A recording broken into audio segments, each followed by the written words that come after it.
Okay, hi, I'm Amber Ragsdale. I have struggled my entire lifetime with depression, and 2 years ago I tried to kill myself. So this morning I would like to talk to you about how I got to a place where suicide seemed like a good option for me, because this time it was not a thought, it was not an abandoned initiation. It was a direct result of me not being balanced. And so I want to share with you also about how I've been ending this pain that's in my life. So looking back to my birth, I was born into a family that struggled with mental illness, depression, anxiety, difficulty setting boundaries. Those were prevalent in my family, especially my maternal side. And so abuse was prevalent in my family. And we were quiet about it because it was our norm, and we pretended like everything was okay, even though it wasn't. And so I was very alone in my struggle. So I collected this lifetime of what my counselor called ambient traumas, little things that happened that my brain just didn't process. Something about me attracted abuse. I was raped when I was 4, and then again when I was 16. I just kept all these secrets to myself because there was nobody that I could share that with.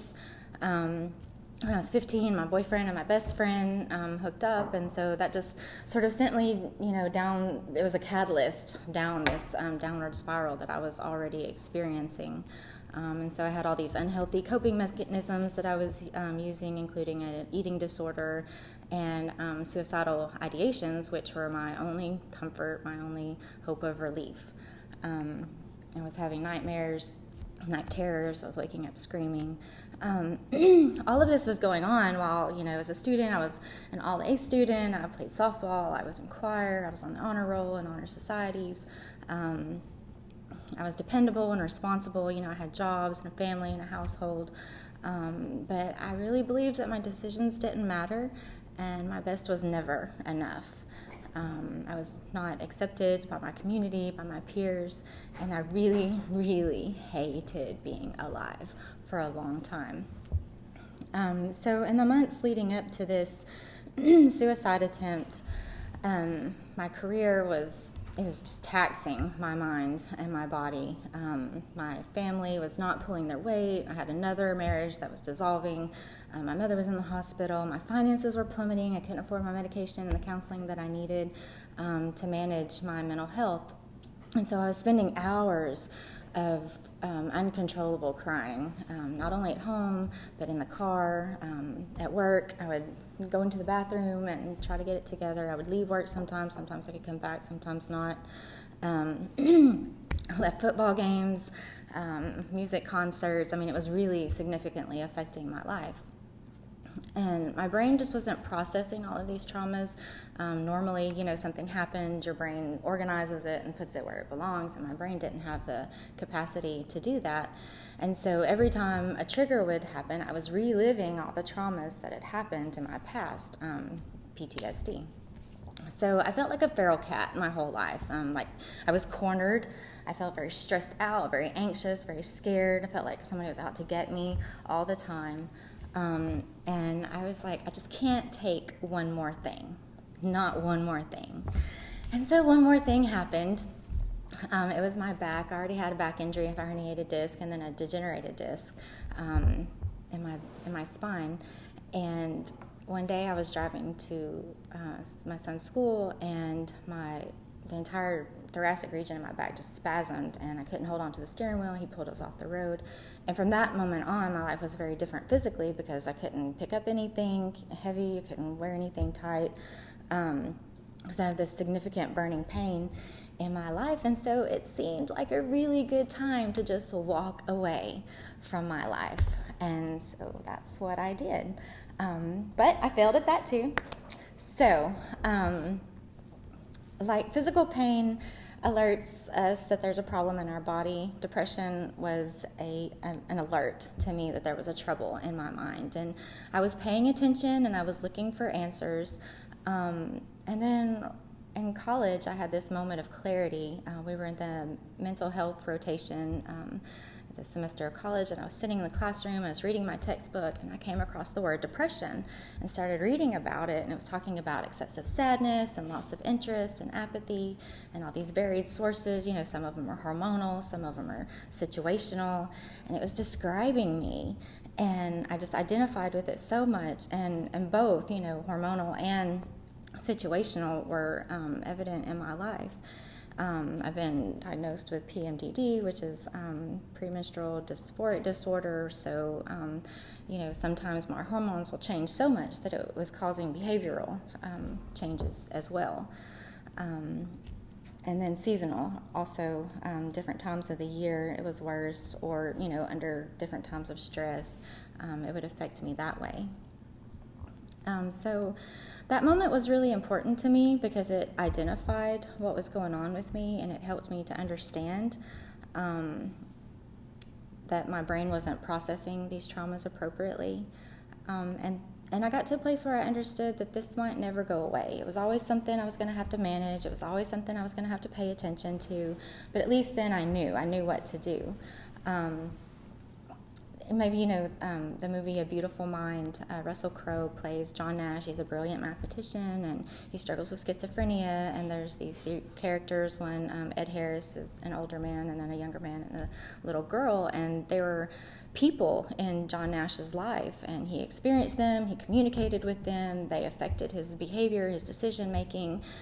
And then years later, he realized that they weren't real to anyone else. They were only real to him. And so that's how depression made sense to me. It was very real to me. It was very real in my mind, although it wasn't occurring out here. And so I had to understand that when those thoughts or when those kinds of things would happen to me, it wasn't real. It was something that I just had to know what it was and know where its place was. Throughout this time, I've had to trust the process. This has not been an easy fix to regain my sense of footing and my dependency on myself. I've had to learn how to trust myself because for many, many years I trusted other people more than myself. And I've also learned to be where I am. I was living a lot of my life in the past, really stressing out about the future, not interested in the future at all. And so being where I am is very important to me. Where I am now is a pretty significant fulcrum to my life.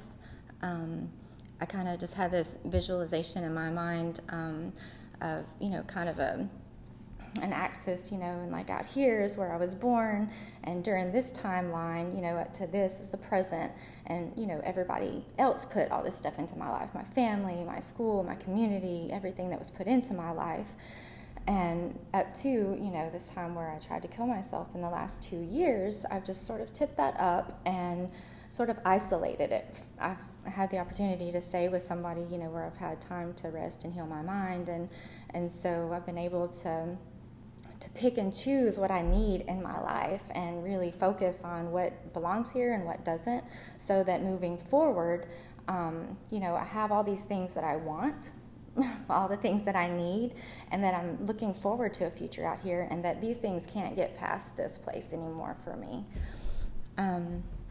So what I'm doing right now is sharing my story and my music. It helps me to identify with people that have struggled with similar things as me, and my music helps to connect people with that as well. Every day I have to find the most important thing. Sometimes it's rest, sometimes it's activity, sometimes I need to be alone to regenerate. I'm an introvert. Sometimes I need connection with other people, but I've learned how to listen to myself and discover what the most important thing is. Because I use a multi-directional approach, even to my physical pain. Like I use yoga and medication, cold treatments. I sit on soft surfaces. I have a cushion that I carry around. I just bought another bed, so I have somewhere soft to lay. I put insoles in my shoes. I've had to make a lot of changes to my clothing, the way I wear my clothes. I used to be high energy. I was a runner. I used to run 6 miles a week just for fun. And I can't do that anymore. I can't pick up anything heavy. I can't garden. And so what I really like to share with you now is the tools that I've used. This is like a list of them. I don't know if some of you can see them. But my toolbox has been collected over my lifetime. It's not any one thing that I can use all the time. It's not one thing that I can go to. It's not one person I can call all the time. So it's important to have a variety of things that I need and know when to use them too. Because it's a sacrifice either way. All of the decisions that we make in our life, we give up something to gain something. And so that was one of the really important things, was deciding which things I needed and which I didn't, and taking responsibility for myself and for those decisions. Finding new interests and activities has been one of the tools that I've used, and the different kinds of people that I allow into my life. Because if I want changes, then I have to make changes, and nobody else can do that for me. Another tool that I've used is education and personal development. These are just a few of the books that I've read over the years, and articles, and anybody that'll talk to me about it. Anything I can get my hands on, that might help me understand myself a little bit better. Might help me understand the world, socially, that I interact with a little bit better. Everything goes into that, and every moment is an opportunity to grow. And so I've used books, classes, informative videos, and especially the testimonies of other people. Another tool is mindfulness and self-awareness. I would say it's definitely one of the most important, because if you don't know yourself and know what's going on, then you can't make those changes, and you can't know what you need. For a long time, I wore a piece of jewelry that just drew my attention to myself, and I would do a head-to-toe assessment of how I was feeling, if I was feeling disturbed, where I was, or if I was. And what it did was it helped me notice the times that I felt okay, because what I found was the times that I did feel all right, I was busy and I was distracted. I was taking care of the house. I was at my job. I was taking care of kids. I was doing all the things that I was supposed to do, and I only noticed when I felt bad, when all of that got really quiet and whatever was wrong with me was very loud. And so that jewelry helped me to pay attention to the times that I felt okay, and it helped me create a new baseline for my normal, for my default, and to notice when I was getting out of balance so that I could, keep me within my parameters. Another important thing was my diet. I've realized that sugar, caffeine, gluten, they all affect my chemicals in my brain negatively. If I, were to eat a piece of cake or something, it's likely that I'd wake up in the morning thinking about, killing myself. And I noticed that pattern, and so it was very hard to give up caffeine, because I love chocolate, but I don't eat it anymore because I'd rather be better than just feel better. And so that was really important for me. I'm actually gaining weight for the first time in years. I spent a lot of time trying to, feed myself, taking medication that would increase my appetite, and I was steadily, struggling to keep my weight up. And so now that, I've implemented all these tools, I've actually changed my brain chemistry. I changed the way that my mind actually works, the way that it thinks. And so I'm actually gaining weight. Now I have to watch what I eat again. And that's a really cool place to be. Because our brain has this ability, it's called neuroplasticity. I have an article about it if you're interested in reading it. And there's a link to it as well. But our brain, the neural tissue in our brain and our spinal system, it has the ability to grow, regrow, regenerate, connect with other neurons. And so that's a really cool tool that we can do if you can get your place where you can, look into your body and start directing those things inside of your body. Avoiding isolation through connection and communication and accountability are very important. Once I learned that I matter and I'm enough and that I'm accepted, it was easy for me to find people that also thought that I mattered and, accepted me. One person was enough sometimes to keep me alive. There were many times where, like when I was younger, it was a friend of mine, and obviously once I had children, that was a very good reason to stay alive. And so if you're struggling with that, or you know somebody who's struggling with depression and suicide, I think it's okay to have, at least one person that keeps you holding on, while you get yourself to a place where you can hold on yourself. In the community, there are many resources. Obviously, medically, doctors can help. I've seen doctors over the years have been prescribed medications. There's hormone treatments. I started medication in 2010. I started on Cymbalta, which was an antidepressant. My gynecologist prescribed it for me, and it worked really well. It helped me feel normal, like what I think would probably feel normal, but it had some really bad side effects. And so over the years, I started seeing a psychiatrist, and that was much more helpful to see someone who knew about those types of drugs and knew about specifically what I needed. But still, even then, it was a trial and error. We had to try some things worked, some things didn't, and just knowing what I needed at certain times.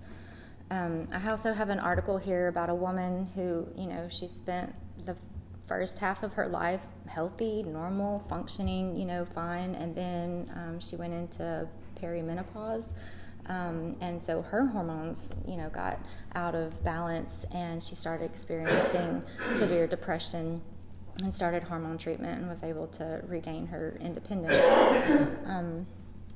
I've also seen counselors for many years. It was a trial and error also. You try one, doesn't work for you, it's okay. There's other people, that have different approaches, and we connect with different people differently, and that's okay just to know that and to not be hurt by it. Just know that, this person's not what I need. I found a counselor that really worked well for me in 2006. I've been seeing her since then. Several years ago, we started a technique called eye movement desensitization and reprocessing, EMDR. It was a technique developed by Francine Shapiro where you just go back to those traumatic events and find just truth and healing and work through the trauma of it so that you're not triggered by those memories anymore. And obviously the suicide hotline is a good resource. They have a phone number, they have a website. They're working on getting like a 911 type of number, but it won't be active until next year. One of the conversations that I had with a man one time on the suicide hotline, he asked me if I really wanted to die or if I just wanted to feel better. And that really gave me some perspective, because I thought, I don't just want out of this, I just want out of the way that it's affecting me. And so that was really important to know that I could call somebody anytime that I needed to talk to somebody. And then, there's so many resources out there. You will find what you look for. Brene Brown, I've listened to her, TED Talks. I subscribe to the Power of Positivity through Facebook. There's lots of Facebook groups, different social media groups, and of course books. Getting what I need took decades of discovery, self-discovery, discovery about my illness, developing the tools and techniques that I had, placing them, making them accessible to me, alerting my family, alerting my peers, my close people to me about what was going on, what to look for. I'll tell people, if I start doing this, watch me or ask me if I'm okay. But mostly perseverance. Obviously, there was a moment where I gave up, but there were many other moments where I didn't. And so I think that, whatever the one thing that you can hold on to, whatever that one thing is, if it just gets you through today or gets you through the next 5 minutes or whatever it is, that's important to just hold on, to not quit. So my goal now is to be my best self and to help others do the same. I'm following my own path. I'm listening to myself. I'm trusting myself to know what I need more than what other people say that I need. I'm being kinder to myself. I'm using my no and seeking my healthy balance, because no man is an island. We're all in this together, and so when I'm better, as a community, we're all better, and so I do what I can to do my part to help us all be better. So I'd like to leave you with a poem. Incidentally, through all of this, there was a magnet on my refrigerator when I was a child, and it was called Don't Quit. And just because it was on the refrigerator and I saw it all the time, I memorized it. And so I'd like to share it with you today. When things go wrong, as they sometimes will, when the road you're trudging seems all uphill, when the funds are low and the debts are high, and you want to smile, but you have to sigh, when care is pressing you down a bit, rest if you must, but don't you quit. Life is queer with its twists and turns, as every one of us sometimes learns, but many a failure turns about. He might have won had he stuck it out. Don't give up though the pace seems slow. You may succeed with another blow. Success is failure turned inside out, the silver tint of the clouds of doubt. You never can tell how close you are. It may be near when it seems so far. So stick to the fight when your heart is hit. It's when things seem worst that you must not quit. Thank you.